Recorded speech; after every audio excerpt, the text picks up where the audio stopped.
Hello, welcome to my second tutorial. As you might have guessed, it's my second video tutorial. In this tutorial, I'm going to take you through some of the basic modeling tools and teach you how to make a cup. Yeah, just a cup. A simple cup. Now, to make a cup, we'll have to delete this cube. You do that with X and erase selected objects. Then there's add mesh circle, and here's a panel. You shouldn't get the mouse outside the panels, because if you hover the mouse outside the panel, oh, they fixed that. Well, it used to disappear, but anyway, vertices 32, radius 1, and fill. Okay.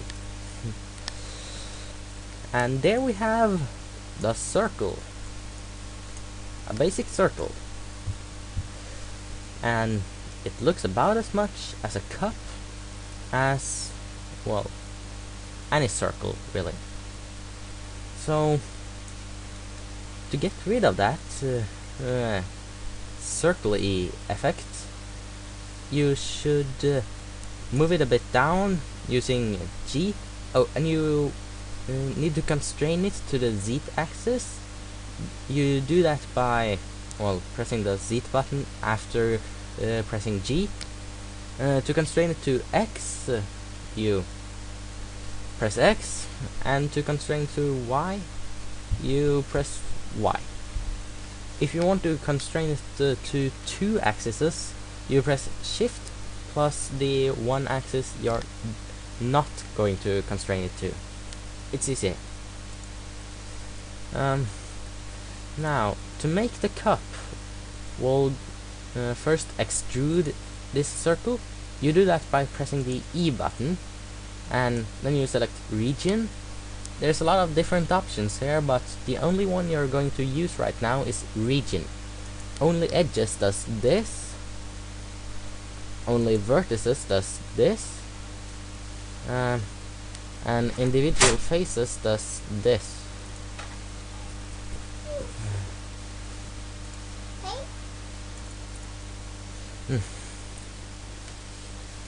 And now that you have the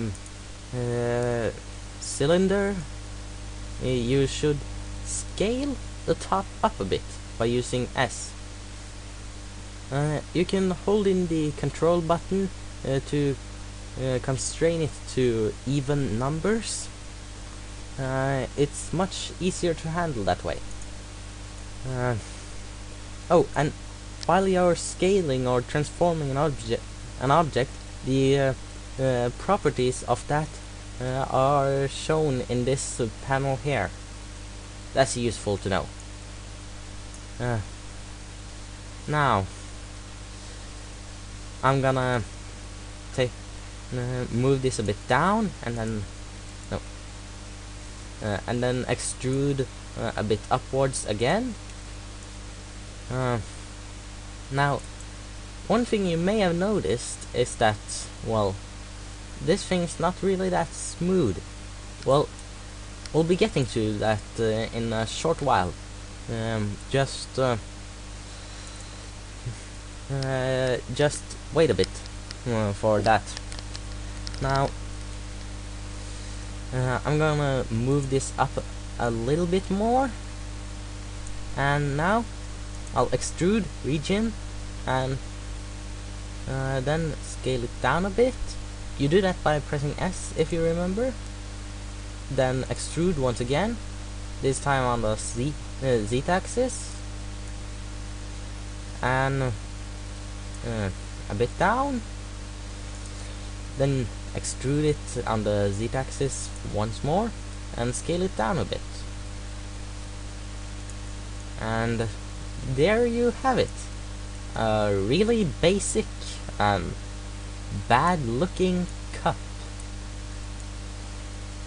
with a really basic appearance. That's basic.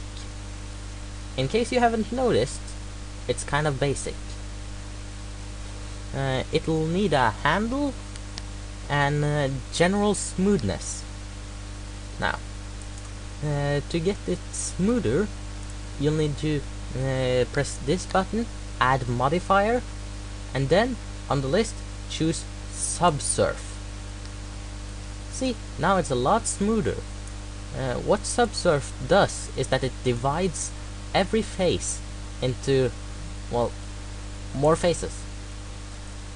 But one problem there's with subsurf is that, well, basically it looks like shit when you use it on triangles. So try not to use it on triangles. There's two ways to avoid this triangle problem. One of them includes modifiers and one of them doesn't.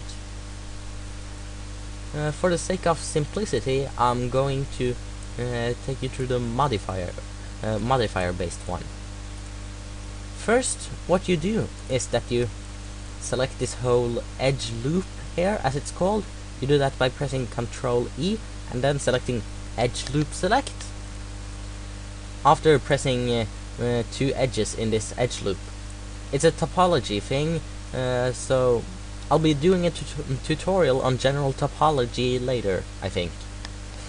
Then press Shift E to crease the edge. As you can see, that makes the subsurf creasing makes the subsurf more controllable. Now I'm just gonna do the same thing on this side,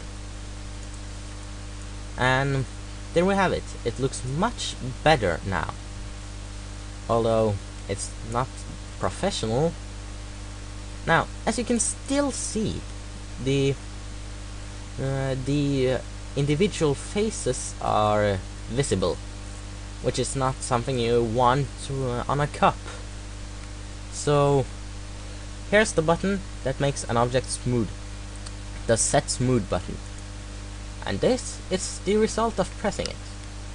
Now you can also set solid, set smooth, solid, solid, smooth, solid, smooth. See the difference? But there's still a problem. See, the shadow looks really weird around this area. That's because of the general unsmoothness of the edge. But don't worry about that, because that has a modifier that solves the entire problem. It's called edge split. What it does is that it splits edges based on their angle. But right now you don't want it to do it based on the angle, you want to do it based on marked as sharp. So I'm just gonna select these two edge loops again, and then Ctrl E and mark sharp. Then they look, then they're split, but no other edges are. Also, you might want to consider adding a bit more smoothness to this. To do that, use the K button and select Loop Cut. Then you get this Loop Cut tool, which, well, cuts a new edge loop. Then I'm just gonna do that on this side too. Then I'll select these and scale them without scaling on the Z-axis. And now it looks a lot smoother. See, the general effect of this is that it looks much better.